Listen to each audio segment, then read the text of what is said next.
there was a prince who took it into his head to travel about the world, taking no one with him but a faithful servant. One day they came to a great forest, and when evening came, they could find no place to shelter. They didn't know where they could spend the night. But then the prince saw a little house, and walking towards the house, there was a girl, and as they came closer, they saw that she was young and beautiful. He caught up with her and said, "Tell me, miss, can my servant and I find shelter for the night in that little house?" "Yes," she said sadly, "you can, but I don't think it's a good idea. I wouldn't go in if I were you." "Why ever not?" asked the prince. The girl sighed. "My stepmother lives there," she said, "and she practices the evil arts. What's more, she doesn't like strangers. But if you must go in, don't eat or drink anything she offers you." The prince realized that this was the house of a witch, but it was dark and they couldn't go any further, and besides, he was afraid of nothing, so he knocked and went in. The old woman was sitting in an armchair by the fire, and when she looked at the prince, her eyes glowed like the coals. "Good evening, young sirs," she said in her friendliest voice. "Sit down and rest yourselves." She blew on the fire and stirred something in a little pot. Because of the girl's warning, the prince and his servant didn't eat or drink anything. They wrapped themselves up and slept soundly till morning. When morning came, they got ready to leave. The prince was already mounted on his horse when the old woman came out and said, "Wait a minute, just let me give you a little drink to see you on your way." While she went back into the house, the prince rode away, but the servant had to tighten the girth of his saddle, and he was still there when the witch came out with the drink. "Here you are," she said. "Take this to your master." But he had no time to do that, because as soon as he took it from her hand, the glass burst and the drink splashed onto his horse. It was poison, of course, and it was so strong that the poor animal fell dead at once.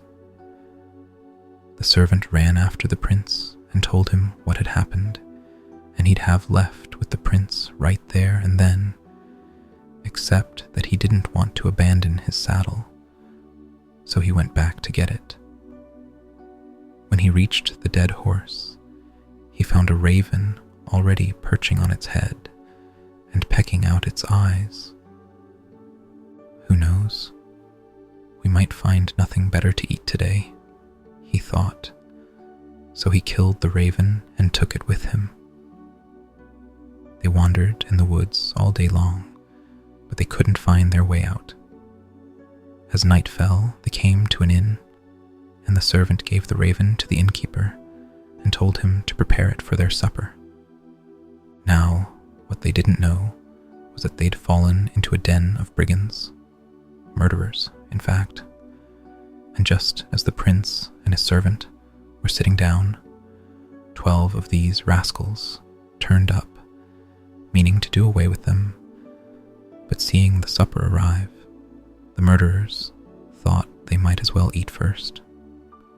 It was the last meal they ever had, for they hadn't swallowed more than a mouthful of the raven stew when they all fell dead. The poison in the horse had been so strong that it had passed on to the raven, and that had been enough to kill every one of them. The innkeeper had fled, seeing what had happened, and there was no one left in the house but the innkeeper's daughter. She was a good girl, and had had nothing to do with the murderers and their wickedness.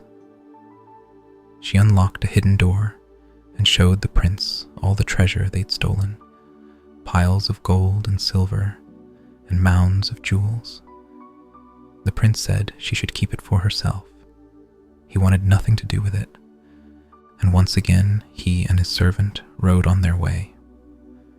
They traveled about for a long time, and one day they came to a town where there was a princess who was both very beautiful and very proud.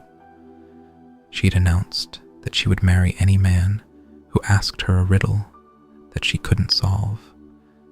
However, if she managed to solve it to the satisfaction of 12 wise riddle masters, his head would be cut off.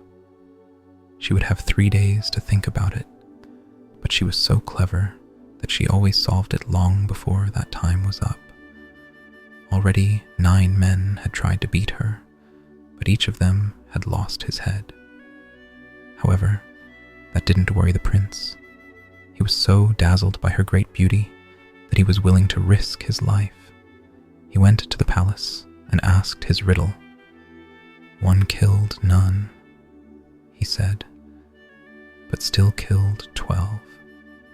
What is it?" She had no idea what it could be. She thought and thought, but nothing came to mind. She consulted all her riddle books, but there had been nothing like it in all the history of riddles. It seemed as if she'd met her match at last. However, she wasn't willing to give up, so that night she sent her chambermaid to creep quietly into the prince's bedroom. There she had to listen carefully to anything he said in his sleep, in case he revealed the answer to the riddle in his dreams. But that came to nothing, because the prince's servant had taken his place, and when the maid came in, he snatched away the robe she'd covered herself with and chased her away with a stick. So that didn't work. On the second night, she sent another maid to see if she'd be any more successful. His servant took her robe as well and chased her away with an even bigger stick. So that didn't work either. On the third night, the prince decided to wait and watch himself. This time, the princess came herself. She was wearing a beautiful mist-gray robe, and she sat down softly on the bed next to him and waited till she was sure he was asleep. But he was still awake, and when she whispered, "One killed none." "What is that?" he answered. "A raven ate the flesh of a horse that was poisoned and died itself." Then she said, "But still killed 12. What does that mean?" He answered, 12 murderers ate a stew made from the raven and died of it." She was sure she had the answer now, and she tried to tiptoe away, but the prince caught hold of her robe and held it so tight that she had to leave it behind. Next morning, the princess announced that she'd solved the riddle. She sent for the 12 riddle masters and told them what it meant.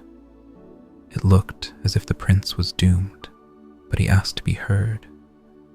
"The princess came into my room when she thought I was asleep," he said, "and asked me what the answer was. She would never have guessed it otherwise." The riddle masters conferred together and said, "Have you any proof?"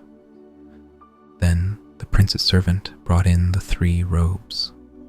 When the riddle masters saw the mist-gray one, which no one but the princess ever wore, they said, "Have this robe embroidered with gold and silver, Your Highness, for it will be your wedding gown. The young man has won